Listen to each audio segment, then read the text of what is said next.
Il y a une autre chose aussi que j'ai constaté que lorsque nous évangélisons, souvent nous évangélisons juste parce que c'est un mandat divin. Nous évangélisons juste parce que c'est un mandat divin. Mais c'est l'une des erreurs que nous commettons. Et lorsque nous partons évangéliser, nous partons trop dans les sentiments de juger les autres, dans les sentiments de condamnation. Si quelqu'un a refusé de nous écouter, on a comme l'impression, ouais, tu vas aller en enfer, ouais, tu vas brûler en enfer. Non. Arrêtons ça, arrêtons ça, arrêtons ça. L'évangélisation, ça se fait vraiment avec un cœur. Ça se fait avec un cœur. Donc, les messages que tu portes, donc tu dois être premièrement, écoutez bien, premièrement, les messages de ce que tu portes. Aujourd'hui, par la grâce de Dieu, je suis les messages de plusieurs choses que je parle. Il y a d'autres choses que j'ai fait dans le passé, c'était bien, mais aujourd'hui, j'en réalise. Donc, je commence à comprendre mieux les choses que je parlais. Pourquoi? Il y a un shift qui s'est fait dès le temps que j'ai commencé à parler de Dieu et jusqu'à aujourd'hui. Il y a des choses qu'aujourd'hui je comprends mieux parce que avec le temps, lorsque tu grandis avec le Seigneur, tu comprends maintenant les cœurs de Père, même si tu ne peux pas les comprendre complètement, mais souvent, lorsque tu t'attaches avec Dieu, tu as le cœur du Père. En fait, tu commences à ressentir. Il y a d'autres choses donc que j'ai commencé à comprendre que lorsque nous partons évangéliser, nous ne devons pas partir avec un esprit de jugement. Oh non, s'il ne reçoit pas la parole, il va aller en enfer. Ouais, tu vas brûler en enfer. Non. L'amour de Dieu doit surpasser. L'amour de Dieu doit d'abord inonder nos cœurs. L'amour de Dieu doit d'abord inonder nos cœurs parce que lorsque l'amour de Dieu inonde nos cœurs, notre message est transmis avec amour. Et si la personne accepte, gloire à Dieu. Si la personne n'accepte pas, gloire à Dieu. Le plus important, c'est que lorsque tu sèmes des graines, il y a des graines qui tombent dans des bonnes terres. Il y a des graines qui tombent dans les mauvaises terres. Mais il y a toujours d'autres qui portent des fruits et d'autres qui n'en porteront pas. Et d'autres, ils en porteront, mais il y a des moments que les difficultés de la vie vont étouffer cela. Il y a d'autres qui vont tomber dans le chemin que les oiseaux ils vont manger. Mais le plus important, c'est que lorsque tu sèmes avec amour, il y a toujours quelque chose qui va emporter. En fait, c'est comme des semences, tu vois. Lorsque tu lances des semences, donc tu ne sais pas où ça va porter des fruits, mais tu dois les lancer non pas par... voilà. Moi, j'évangélise. Si tu acceptes, tu pars au paradis. Si tu n'acceptes pas, tu vas partir en enfer, tu vas brûler. Non, non, non. Avec le temps, donc j'ai commencé même à comprendre qu'il y a d'autres personnes qui changent juste à cause de l'amour. Souvent, nos discours ils sont beaux.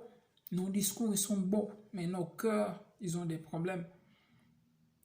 En fait, tu peux avoir des bonnes paroles, mais si tu as une âme non restaurée, tes bonnes paroles deviennent des mauvaises.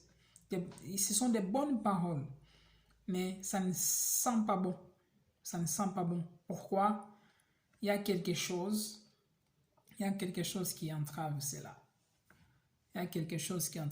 Donc, si nous voulons évangéliser, c'est bien, mais nous ne devons pas évangéliser sur un esprit,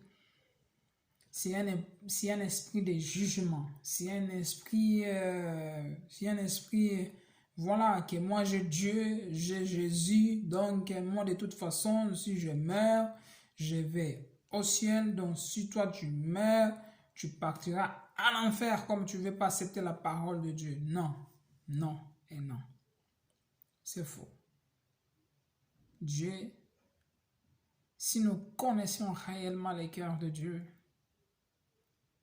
à combien de fois toi et moi nous avons péché et nous ne méritions même pas mais Dieu nous a fait grâce. C'est vrai, tout le monde ne va pas recevoir la parole au même jour. Il y a même d'autres qui vont mourir et sans accepter Jésus-Christ comme leur Seigneur et Sauveur. Mais il y a des personnes qui sont destinées à la vie éternelle. Et même dans les églises, lorsque les pasteurs prêchent, ce n'est pas tout le monde qui reçoit la parole. La parole est destinée pour une catégorie de personnes. Peut-être que dans le dimanche, le pasteur a prêché, peut-être que cette parole était juste pour des personnes.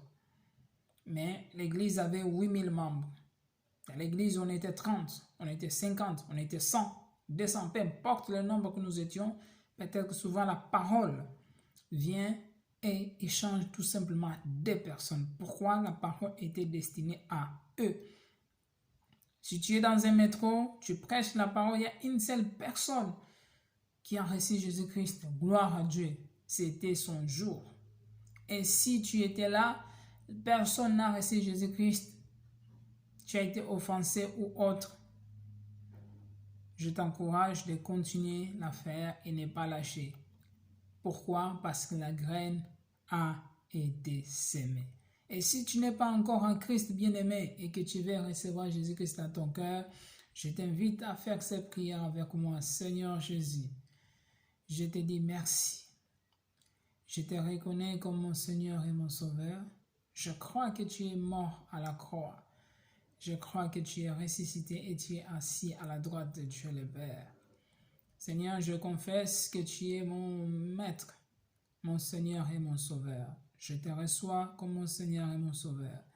Viens dans mon cœur, change mon cœur, restaure mon cœur.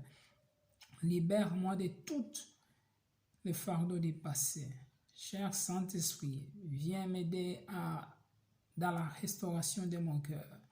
Viens m'aider enfin d'être la personne à laquelle Dieu attend que je sois.